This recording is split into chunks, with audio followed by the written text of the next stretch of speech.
এই মুহূর্তে নোয়াখালী থেকে সরাসরি যোগ দিচ্ছেন সহকর্মী গিয়াসউদ্দিন রনি। রনি, নতুন করে বৃষ্টি হওয়ায় কি ধরনের পরিস্থিতি আসলে দেখতে পাচ্ছেন নোয়াখালীতে, জানাবেন।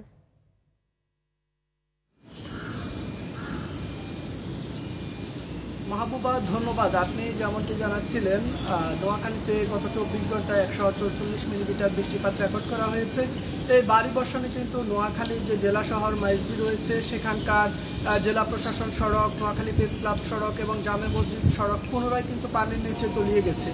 আর এই পরিস্থিতিতে কিন্তু স্থানীয়দের মধ্যে আতঙ্ক বিরাজ করতেছে, কারণ আপনারা জানেন এর আগে মানুষ বন্যা কবলিত হওয়ার পর প্রচুর দুর্ভোগ ভোগ করেছে, কিন্তু গত দুদিনের বৃষ্টিতে আবার নতুন করে বন্যার আশঙ্কা তৈরি হয়েছে। এছাড়া নোয়াখালীর যে নির্মাঞ্চলীয় কয়েকটি উপজেলা রয়েছে, যেমন বেগমগঞ্জ, সেনবাগ, সোনাইমুড়ি, চাটখিল, কবিরহাট, এইসব নির্মাঞ্চলীয় উপজেলার জায়গাগুলো কিন্তু আগে থেকে জলাবদ্ধতায় নিমজ্জিত ছিল। সেক্ষেত্রে তাদের দুর্ভোগের শেষ ছিল না, কিন্তু গত 24 ঘন্টার বৃষ্টিতে তাদের কিন্তু এই দুর্ভোগ আরও ব্যাপকভাবে বেড়েছে।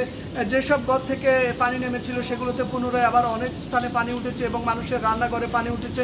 এবং এই 2 দিনের বৃষ্টিতে কিন্তু অনেকের কাঁচা ঘরের যে মেঝে রয়েছে তা কিন্তু ধসে পড়ছে। এবং এছাড়া এখানকার যে বন্যার যে পরিস্থিতি এখন নতুন করে সৃষ্টি হয়েছে, এটাতে কিন্তু মানুষের মধ্যে আতঙ্ক বিরাজ করছে। এছাড়া আপনাকে জানিয়ে রাখি, এই বৈরী আবহাওয়ার কারণে কিন্তু হাতিয়ার যে ট্রলার ডুবির ঘটনা ঘটেছে 10টি, সেখানে আমি কথা বলেছি একটু আগেই। হাতিয়া উপজেলা নির্বাহী কর্মকর্তা আমাকে জানিয়েছে যে সেখানে নিখোঁজের পরিমাণ কিন্তু বেড়েছে। সেখানে তিনি জানিয়েছেন আমাকে এখন পর্যন্ত তার কাছে যে খবর রয়েছে তাতে উনি বলেছেন 28 জন মাঝি মাল্লার এখনো নিখোঁজ রয়েছে।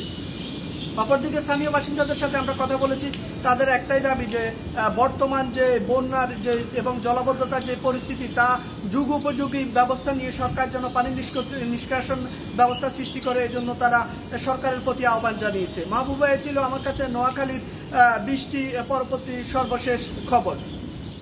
জি, ধন্যবাদ আপনাকে।